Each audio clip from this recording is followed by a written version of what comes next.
For everybody to get to know each other, but also just to start introducing the concepts of your program. Like today, we're talking about offensive transition for the first time today.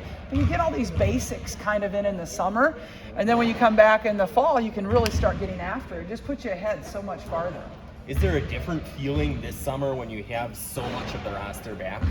It is different. When you have everybody coming back, you have to have a few new wrinkles, otherwise you don't want them to get bored, right? So we're doing a couple things new, but also just to bring in and welcome those 4 newcomers. It's really important to have that time. Speaking of those newcomers, what have you seen from Hannah so far? She's gonna be a terrific player. I mean, watch out, because she has so much athleticism. She's so capable. It's going to be interesting to see her freshman year. I don't know how that's going to pan out with learning the system and having everybody returning, but her future is incredibly bright. Sounds like she can kind of jump through the gym. Yeah, I mean, after every practice, she kind of jumps and grabs the rim and pulls it down. So it's kind of fun to see. At the end of 2-hour workouts, she still has her legs behind her like that. Maybe I need to make her work harder, I don't know. Early in the season, it can be tough for some teams to have to replace starters. You guys are going to have your starting lineup back for the 3rd straight season. How big of an advantage is that early in the year? It is, because you're not having as much teaching. Really it's kind of building the chemistry of those new people. But yeah, what I can do right now is give some of those older veterans some time off. Let them really be fresh in March, because maybe they don't have to have as many repetitions early because they already know the system. So give more repetitions to the younger players and save, Monica's knees for the rest of the year. I think that's a real advantage for us. You had a few players miss last season to knee injuries. Yeah. What are the status of those players and how they're coming along? Yeah, both Shatia Wettering and Sharon Goodman obviously missed last year. We were able to medically redshirt them for the year.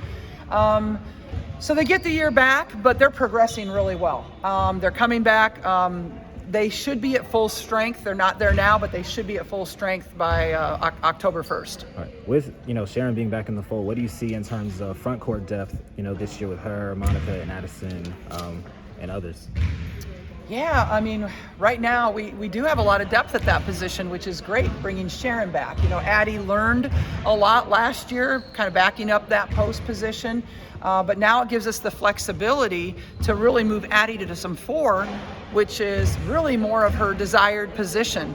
And then, Hannah Stalke could really play either position for us. Right now we're focusing having her on the perimeter, but I think she could be unbelievable inside. Looking back at last year, how much of a challenge was that when you have somebody like Monica who's like super high on the experience end, and then like the next person is Addie who is, very low on the experience and is not somebody that kind of can bridge the gap between those two?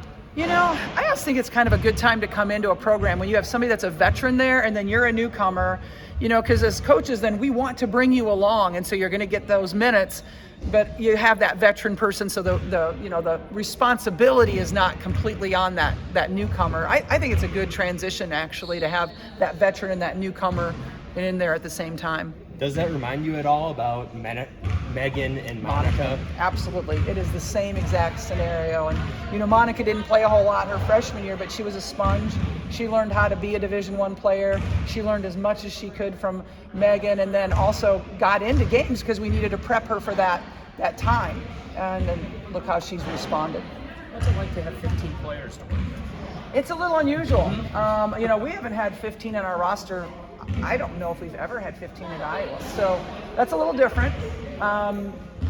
What it does is, again, for me, I'm looking at it as an opportunity to rest my veterans a little bit. They know they don't need as many reps as the freshmen and sophomores do, so give them that rest so that they have a little bit better legs for the games and at the end of the year. How do you feel about the NIL space and you have a really marketable athlete on your team? Oh man, this is crazy times we're living in right now with everything from the transfer portal to NIL. It's just different, right? But as coaches, we have to adapt. I mean, if you're gonna, push back on it, you're gonna get left in the dust. I mean, you've got to embrace it. And that's what we're trying to do with the collective. I'm so proud that we're at a school like the University of Iowa that has men's, women's basketball along with football in that collective. I see schools all over the country where it's only football or only men's basketball and football. And for the University of Iowa to include women's basketball, it just speaks volume about the culture of this university and also the guys in charge of those programs. So I'm really proud of that we're going to be a part of that collective, and it obviously is something that we can sell to our recruits. And then, yeah, I mean, we do have a very marketable athlete in Caitlyn Clark, and go for it. I mean, it gives her the opportunity to learn so many business skills. I mean, she's learning how to market herself, how to sign contracts, how to be responsible to show up. It gives her more time in front of the PR, right? Like to market herself. And so those are all transferable skills into her next life. And she's learning those at a really rapid pace. So I think it's great. But, she's not the only one. I mean, we've, Monica and McKenna had deals last year. Kate ran a basketball camp last year along with Monica. So it's, I think it's a great opportunity for them. What have you seen from Molly so far? From who? Molly. From Molly, I'm sorry. I thought you said Allie. I'm like, oh. Allie Visterhoff? I was going back all the way. I just saw her last week, Allie, but no, Molly, to have that experience come in. I mean, she has 3 years of Division I experience. I know it wasn't maybe at the BCS level, but they played against BCS schools, including us just 2 years ago.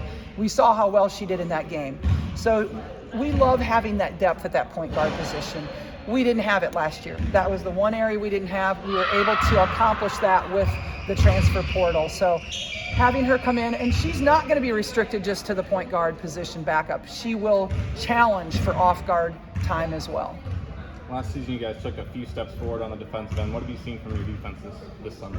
Now, I think they bought in and they understand the importance of defense. And that's kind of the main thing, is that mentality change that we made last year. And now hopefully we can just keep building on it. We made big jumps. We made big jumps last year, but we need to continue those strides. And we also need to be a better rebounding team, especially offensively. We did not get as many offensive rebounds as we need to last year. And that's where I think Hannah Stolke can really help us. All right. Thanks, you guys. Thanks, Lisa.